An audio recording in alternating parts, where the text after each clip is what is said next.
This is KUGAN CASSIUS Rifle TV in association with Macklin's Gym Marbella. We're at the high stakes final press conference here at Grosvenor Casino, as you can see on Eddie's right. Just one of our many partners. Thank you to Grosvenor Casino for all your support. Absolutely. If you're ever in the area of a Grosvenor Casino, I recommend you make your way there. You have a fantastic time. The facilities are second to none, the gaming experience is wonderful, the food and beverages is on another level, and of course, because they are supporting boxing, we expect you, the consumer and the boxing fan, to support Grosvenor Casinos too. Let's all give something back. Absolutely. And they're sponsoring us as well, so... Exactly, well, there you go. Win-win. Final press conference here. I mean, it's been talked about ever since... Getting over the flashes of the I know, unbelievable flashes. But that's when, I mean, obviously you know if it's a big fight and a big show from ticket sales, but when you turn up and there's 8 or 9 TV cameras and there's a dozen photographers, that's when you know it's a huge show. And when you're doing the head-to-head, as a promoter, when you see that going off, you know this is a big show, and I can't wait for Saturday night. It was a bit over the top flashing, it was like... No, but that's the sign of a big fight. This is what we're in the game for. And I think this is right up there with one of the best shows we've ever done. And I know we joke about, you're going to make it pay-per-view, but it is, those pay-per-view fights have given us the opportunity to create shows like this. 2 50-50 world title fights, 2 50-50 British title fights, Martin Murray, Charlie Edwards, John O'Carroll, Marcus Morrison, Hosea Burton, Liam Taylor, Jeff Saunders. Sorry if I've missed anyone out, but this is a huge show on Saturday night, 7 o'clock live on Sky Sports, and not just all the fights I've mentioned, Abraham Stieglitz as well. This is what we've got to be doing more of. Scott Quigg, it's been billed as Scott's toughest date on paper, and Kiko Martinez, like I said, listen to all them places he's had to go and travel and upset the apple cart, as you said, and he's going to be looking to do exactly the same thing in Manchester on Saturday night. I've got so much time for Kiko Martinez. He was there in Atlantic City when Darren Barker shocked everyone by beating Daniel Gill.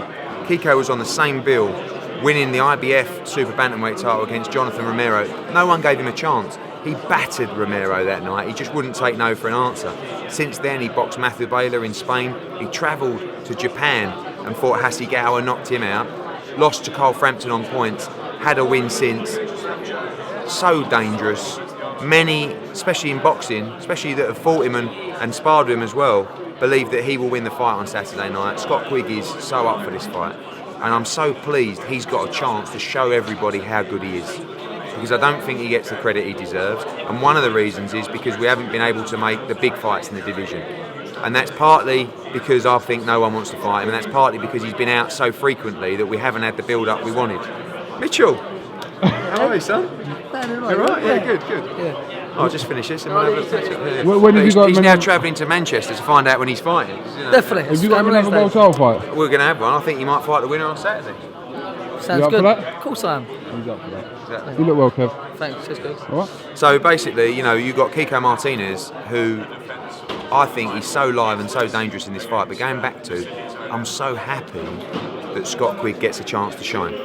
And if he's not good enough, by the way, he won't win on Saturday night. But I think what you'll see is the very best of Scott Quigg. And I think he's got so many more levels to show. I really do. Just a quick word on Santa Cruz fighting Abdul Mares. What do you think about that fight? I think it's a great fight. I think they're the kind. I mean, if that doesn't show us the way and the model for Quigg Frampton, I don't know what will. They're the kind of fights that keep these divisions. These people are so lucky. I said this the other day we were talking about Cowie FI at the press conference. These people are so lucky that the British boxing, the sport of boxing in this country has grown so much that we have big fights in those divisions. Super flyweights, like Cal said, they say two little midgets. Now all of a sudden you've got genuine, great domestic matchups in those divisions. Super bantamweights for years and years. Super bantamweights has been a division that was all about a British title or a Commonwealth title fight, maybe a European title. Now you've got world champions from Britain in that division. And you've got a great opportunity to make these fights, but we've got to make them. Selby against Warrington. Let's get that fight on at Ellen Road if he can beat Joel Brunker. We've got to make these fights. But I'm just so happy that Scott Quigg gets to go into a fight where people think he can lose and will lose. And I think you're going to see the very best of him on Saturday night. And I think he's got so much more to show. There's rumours of Rigo and Lomachenko. I read that. I mean, it's come from Gary Hart. I don't know. I haven't spoken to Top Rank. And wonderful. Yeah. And what you're seeing at the moment in boxing is you're seeing, everybody's trying to make big fights, which is such good news for boxing. You know, I know that fans will always want this and want that, and they deserve to want that because they're the ones putting the money up. But the bottom line is, if we can just keep making these big fights, we can keep putting these good nights on, then we're going to be okay. And Lomachenko against Rigondeaux is an example of a kind of fight that will keep the interest going in the sport. Absolutely. Anthony Crolla, I mean, it's been said to death, but literally the story since January has been remarkable. When we're here Saturday night, he could become, like I said, Terry Flanagan won the world title last week, and he hopes to become the second one in a week to do it, hopefully. Fantastic. I mean, you know, again, going back to British boxing, it's on fire. Anthony Crolla, you know, we made the Richard Abril fight for January the 23rd, 2015. It was the day after the Amir Khan fight. I was in Las Vegas. I got the call from Joe Gallagher, virtually in tears. Anthony Crolla's fractured his skull, he's snapped his ankle, he's out. And it was like the world come crashing down. We worked so hard to get that Richard Abril fight. I was chasing that fight for so long. And we got it, and then the world just fell apart. And you know, at the time, when I spoke to Anthony, I tried to keep him buoyant, and I told him, I promise you, I will get you another world title shot. Didn't know when. I knew I'd have to get him one, but at the time, that's what he needed to hear because his whole world was broken. Since that night, Richard Abril pulled out of 2 fights against Derry Matthews. I believe now that fight on January 23rd between Crolla and Abril would have never have happened. And again, going back to, unfortunately, I gave him a nice chunk of his purse up front to get the deal done. But looking back, I believe that fight wouldn't have happened. Regardless of... No. Yeah. And I'm a huge believer in fate. And I'm a huge believer in people that do the right things. And I'm not saying that being a nice guy makes you win a world title. But I just feel like, of everything he's been through, if Anthony Crolla is ever going to win a world title, it's Saturday night. He's in such great shape, mentally, physically. And by the way, I feel a little bit sorry for Anthony Crolla because no one really knows how good Darlis Perez, apart from people in boxing and around him. He was a wonderful amateur, 1 loss on the record to Gamboa, and look at the scorecards, it was a fairly close fight. Great technician. Again, we go back to the fact of how can he handle the occasion, how can he handle Manchester? And that's why the fans are going to be so important on Saturday night, cheering Anthony Crolla on. Crolla will need a career best performance to beat Darlis Perez on Saturday night, no doubt. But how he's prepared, all you can ever do is put yourself in a position where you can deliver your best performance yet. And he's done all that. So now he's just got to go and execute it. But I can't wait. I mean, if Crolla wins that world title on Saturday in Manchester, the roof will come off the Phones View Arena. And, 2 just wonderful world title fights. And just, again, it feels like May the 30th all over. You know, where I can sit there and just have such a great night. And I hope everyone at home tunes in from 7 o'clock till 12:30 when Abraham Stieglitz finishes and just enjoy a wonderful night of boxing.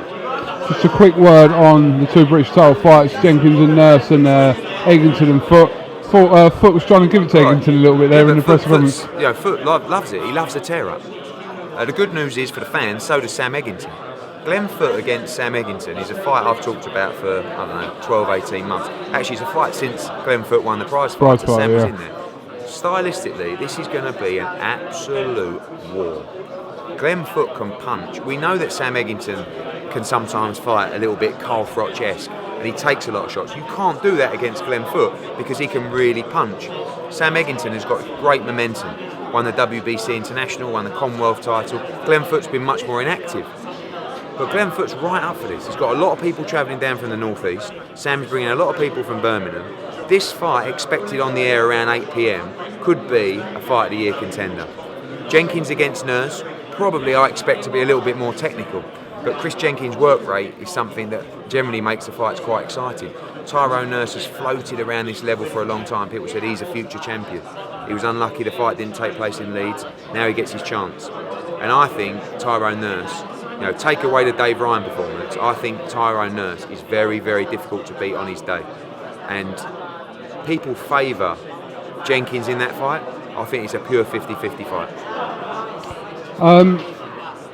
Hearing Mayweather-Berto on CBS, what do you know? I don't. I probably know about as much as you, which is probably not a lot. That's the rumour. think it would be difficult for him to do that fight on pay-per-view off the back of the Pacquiao fight. But if CBS is free to air, isn't it? No, but that's what I'm saying. I think it'll be difficult to do the Berto fight. I think if you're going to do a free-to-air fight at this stage in your career, it has to be an opponent that is not going to be too financially demanding, and someone that, you know, if you're going to do a free-to-air fight for Mayweather, it gives him the opportunity to fight someone a little bit easier. If you're asking someone, and this goes back to the free model versus pay-per-view. Yeah. If you want to pay for a great fight, or you just want to have an average fight for free, what do you want to do? I think generally the man on the street says, you know what, I'd rather pay. So if you said, what would you rather, Mayweather versus Brook, or Mayweather versus Hearn, and you got to pay your $16.95 or whatever, or would you rather Mayweather-Berto free? I don't think there's a person out there that would say, I'd rather Mayweather-Berto for free. Yeah. So, you know, I'm not sure that argument always washes, but, you know, Mayweather's going to do what he's going to do. You know, people always say to me, oh, what about Brook? Brook's got to go out there and we've got to bring a top name to fight Brook before we can shout from the rooftops about fighting Mayweather. I think Kel is a credible opponent now, but we do need those big fights. You know, whether it's a Thurman, which is a fight that's been talked about, you know, whether it's a Rios, whether it's a Marquez, Bradley, these are all fights that Kell Brook will take. And victory over those kind of guys, then we can start talking about Mayweather. Finally, your best friend in the sport retired from the sport yesterday. You tried? Yeah. I didn't try. You know, I had about an hour on the phone with him the night before he retired, and an hour on the phone with him last night. Actually, driving back from dinner with the missus, and I was on the phone. She got out and went inside, and an hour later, I was still in the car on the phone to him. And we had a great chat. I mean, you know, I know we joke and he's my favourite, but you know, we had a great journey together, and I respect Carl Froch as a fighter and a man for his values. You know, and you know, we talked about it. He still wants to say to me, like, I think he almost feels like he's sorry that he's not going to fight again. You know, so we'll be talking about something totally different, and he'll say, "Yeah, I mean, it's just that I just don't feel like I've got it anymore." It's like, well, where's that come from? You know, I still think there's that element of doubt. And people say, do you think that's definitely the end? I think the answer is probably not definitely. But when you get to 38, you can't have another year out and then come back. But the only fight he'd come out for is the Golovkin fight. You never know. De Gale might become big enough where that fight is just a huge fight, and you know, De Gale winds up Carl, and you know, which he might do. And then, but he's going to be around the fight scene, isn't he? Working for Sky. Yeah, and that's one of the dangers. Yeah. You know, is that he's not hidden away somewhere. If someone's baiting you, you know, he likes a challenge. But I do feel like he's took his time. He's waited so long to make this decision, and that makes me think that he's made a decision that he's evaluated time and time again. So you know, I'm pleased he's had a wonderful career. I'm pleased he's, you know, made secured a financial future for him, his kids, their kids, their kids, and their kids, and their kids, and you know, he's happy. That's the most important thing, because when you leave a sport like boxing, if you're not happy and if you don't leave on your own terms, it's very difficult to walk away. And you see so many fighters struggle to deal with walking away. But when you've done what he's done, it's kind of like you can go to bed and go, oh, you know, it's great. Final question, one word answer. Do you believe he'll ever come out of retirement? If I had to give a yes or no, it would be a no. Okay. But there is something in him, you know, it's like, you know, you can almost wind, you know, like if I was talking to him about Golovkin and I said, you know, and he said, yeah, I fancy that fight. I said, well, to be honest with you, Carl, I think it's for the best, because you are getting old now, and you know, I'm not sure you are what you were, and you know, could you really stand up to a young man like Golovkin? You could feel him, you know, inside of him going, yeah, I could, you know, and I just think the longer he leaves it, the more unlikely it is. I wouldn't rule out the Golovkin fight, but in his head now, he's retired. He hasn't retired going, I may fight again. He's retired saying that's it. Yeah. But I think times change, people change. Well, Vegas was a light last weekend, not for boxing reasons, but UFC.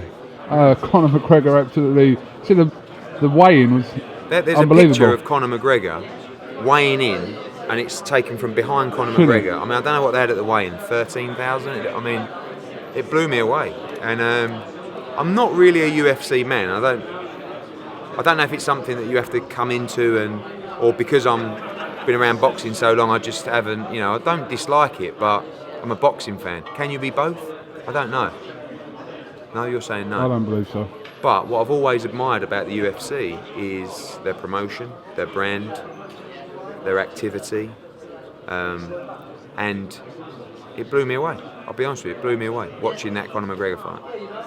And don't know. Is there a link there somewhere? That can be done? Or? I think that I like the UFC. I like the product. I like the brand. It's difficult.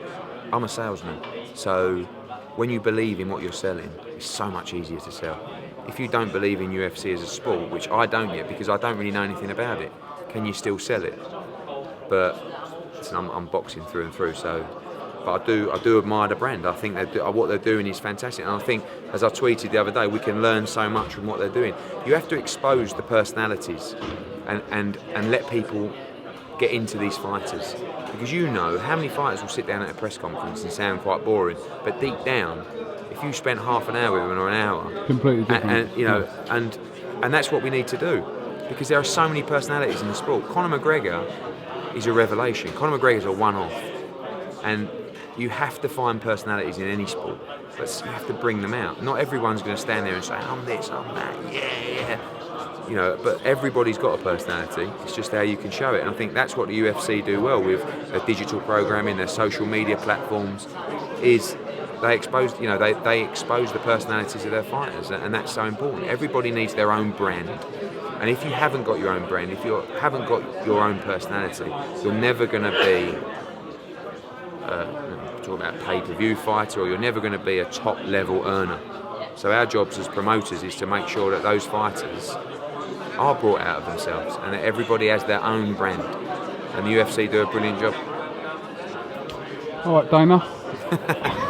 You like the Dana? You're the Dana White of UK boxing? No. I met Dana White once in a club in Vegas. I sort of turned up, and I had a little table here on the dance floor, and I sort of ordered 2 bottles of vodka and a couple of bottles of champagne, and thought I was Billy Big Nuts. And then Dana White came in. It was after a UFC event, and he ordered about 40 magnums of Cristal, and it all was coming out on trumpets, and they had a sign saying UFC, and I was sort of standing there saying, Dana, I'm from Matchroom Boxing, I don't know if you know me. Alright, Eddie, thanks to IFL TV, and roll on the weigh-in. Can't wait. Outdoors, we're taking a chance on the Manchester weather, Cathedral Gardens, just by the Football Museum and the Printworks, outdoors. 1:30? 1 o'clock. 1 o'clock. Head by Hall of Fame MC Michael Buffer. Can't wait to see the legend. And my old man's coming on Saturday. My old man's in the Hall of Fame. When he comes to the boxing, he wears his Hall of Fame ring, and he goes into all the changing rooms and he goes, hey, yes. It was quite funny when Kell Brook was getting his hand wrapped in Atlantic City. The guy was wrapping his hands, and he was talking to my dad, and he sort of didn't know who my dad was. And he turned around and he said, just to let you know, Hall of Fame. Is your battery about My car's running out. This is such a great story. Now you've killed it. Now I'm not even going to bother telling it. So, see you later.